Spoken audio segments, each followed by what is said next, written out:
Welcome to Learning to Engineer. In this video, we are going to discuss about the signal flow graph to find out the transfer function of a system. We can do this by two methods. One is the block diagram reduction and next is the signal flow graph, SFG. In block diagram reduction, there are a set of 10 or 11 rules you have to follow in order to reduce the block diagram into a point where you have only one system transfer function, and this takes a bit of time and patience for you to do that. And there are some critical rules which I explained in this video which are a little hard to apply, and only when you have a situation where you have to apply this block diagram reduction technique you are allowed to do so. Otherwise, in almost every other case, even when you have a block diagram to reduce, you can simply convert that into signal flow graph and find out the transfer function in 2 easy steps. That is the power of it. We have the Mason's gain formula which will help us to quickly arrive at the transfer function immediately when you even see the signal flow graph. Okay, so we are going to discuss about this method in this video. Let's get started.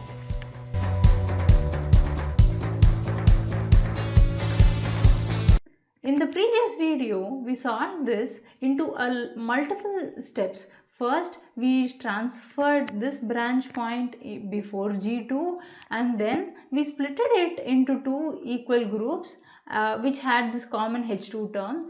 After splitting into two groups, we had two more groups with G2H1 which is common.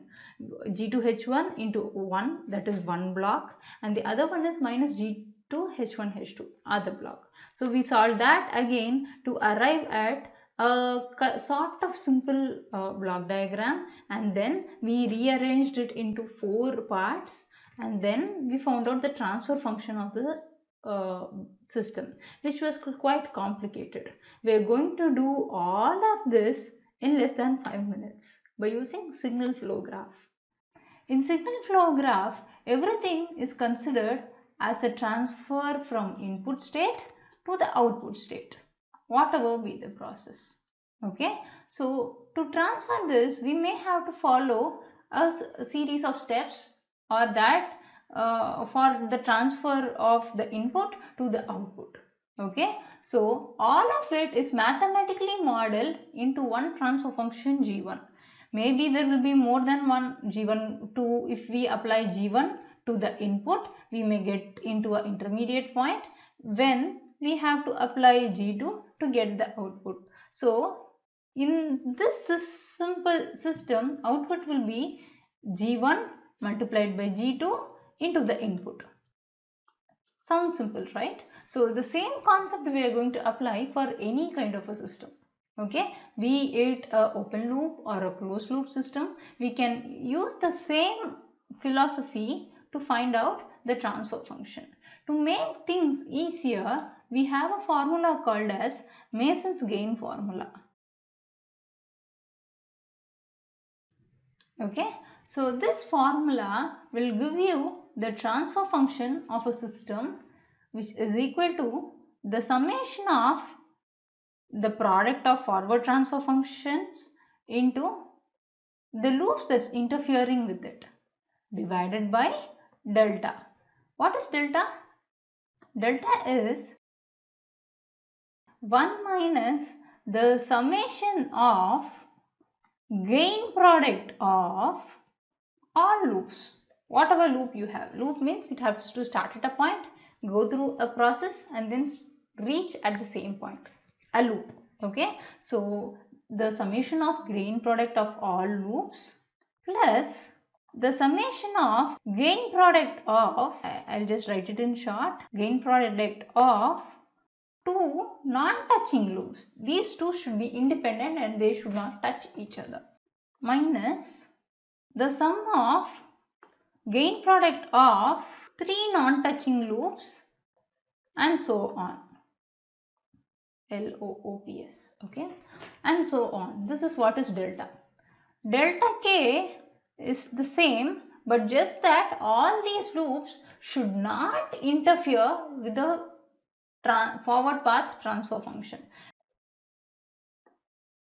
Summation of gain product of all loops non-touching, NT is non-touching, okay, non-touching the first forward path T1. Summation of the grain product of two non-touching loops which is also non-touching with T1, okay, minus so on. The summation of grain product of three non-touching loops which is non-touching with T1. So T1 into delta 1 is this blue term, okay, delta 1 is this blue term, okay. So similarly, if we have 5 paths, we are going to find out 5 forward path transfer function T1, T2, T3, T4, T5, and also the 5 deltas. 5 deltas means the delta considering that these loops do not interfere with that forward path transfer function. Delta 1 will be the sum of all the loops, touching, not touching, whatever be the terms, all these loops should not touch T1. Delta 2 will be all the loops which don't touch T2 and so on. Okay, so this formula will seem complicated when you just see, but when you understand one simple concept that it is 1 minus the summation of all the gains of all the loops plus summation of all the gains of two non-touching loops minus summation of all the gains of three non-touching loops and so on, and this plus and minus will be consecutive. Okay, you will if the first term is minus, next term will be plus and so on. You have to pay attention to the sign also. Okay, so let's use this Mason's gain formula. So let's use this Mason's gain formula in order to find out the transfer function of this system. Okay, the first thing is we need to convert into signal flow graph.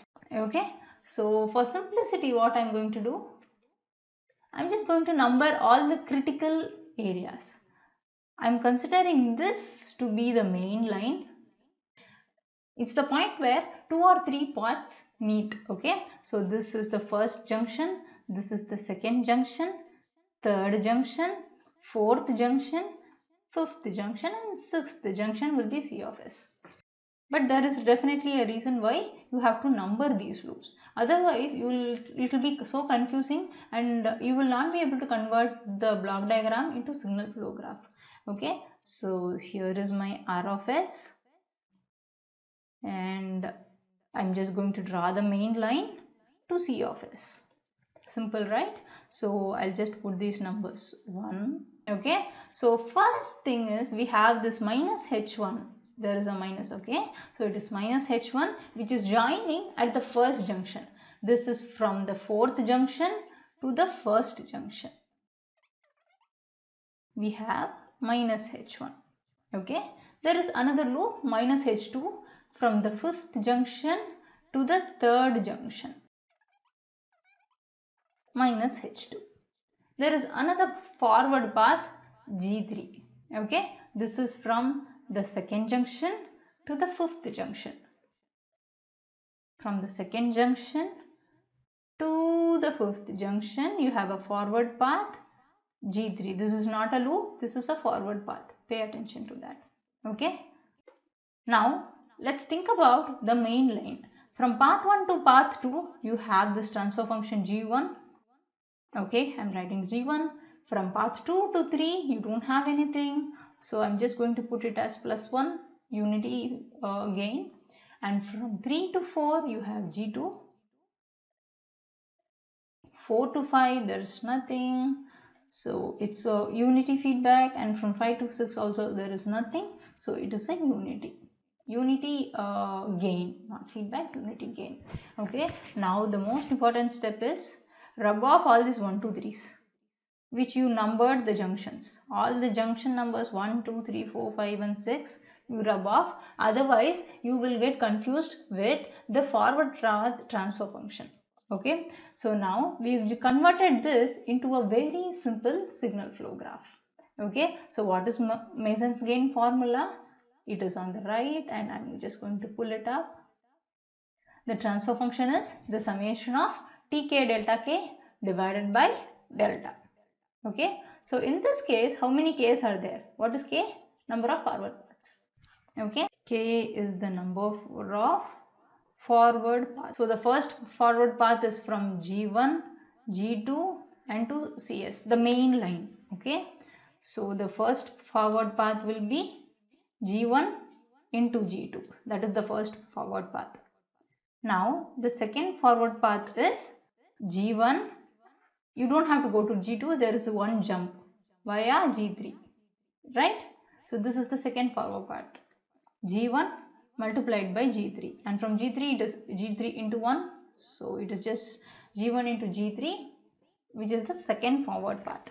And now you have two loops, one via H1 and one via H2, and both these are touching loops. They are not non-touching loops.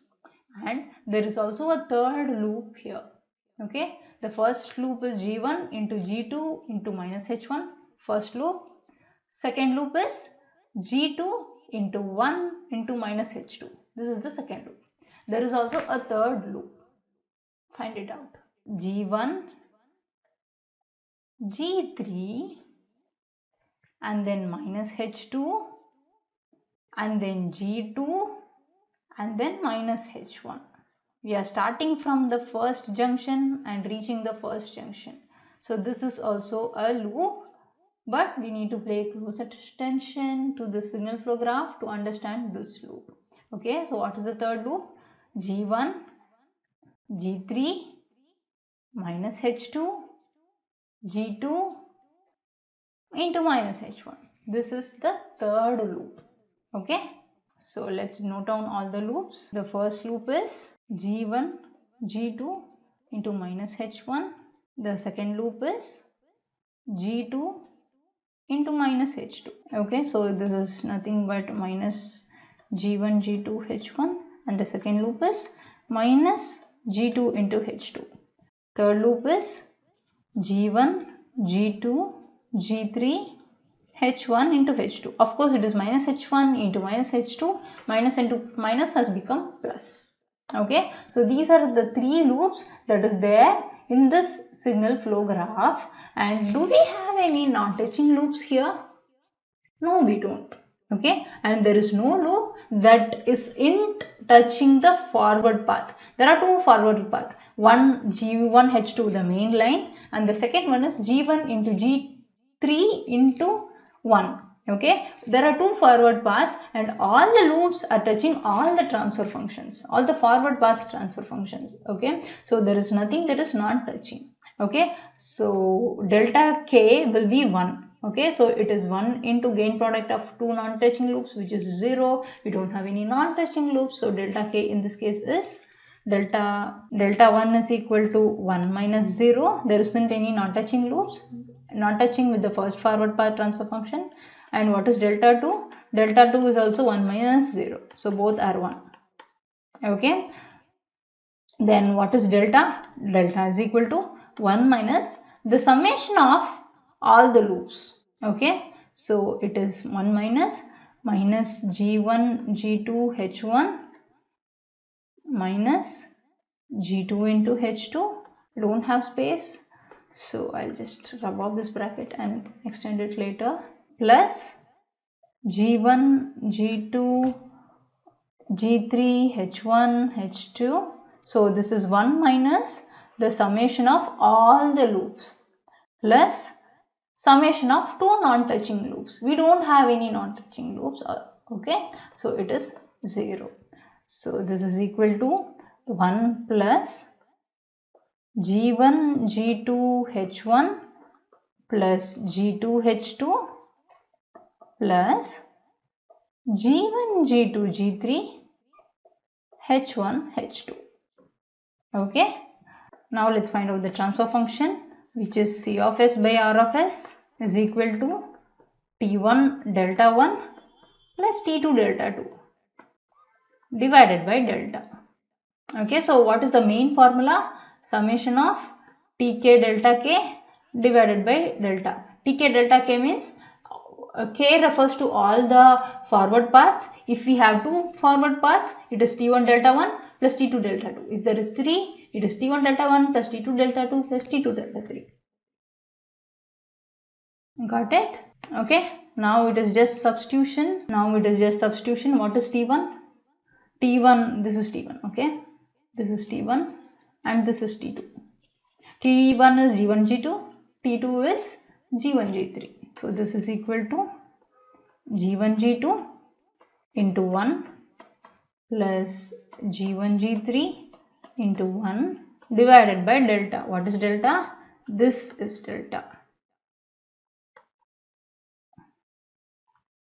I'm sorry, I made a mistake and I hope you guys would have noticed by now. It is a minus and not a plus. 1 plus G1, G2, H1 plus G2, H2 minus G1, G2, G3, H1, H2.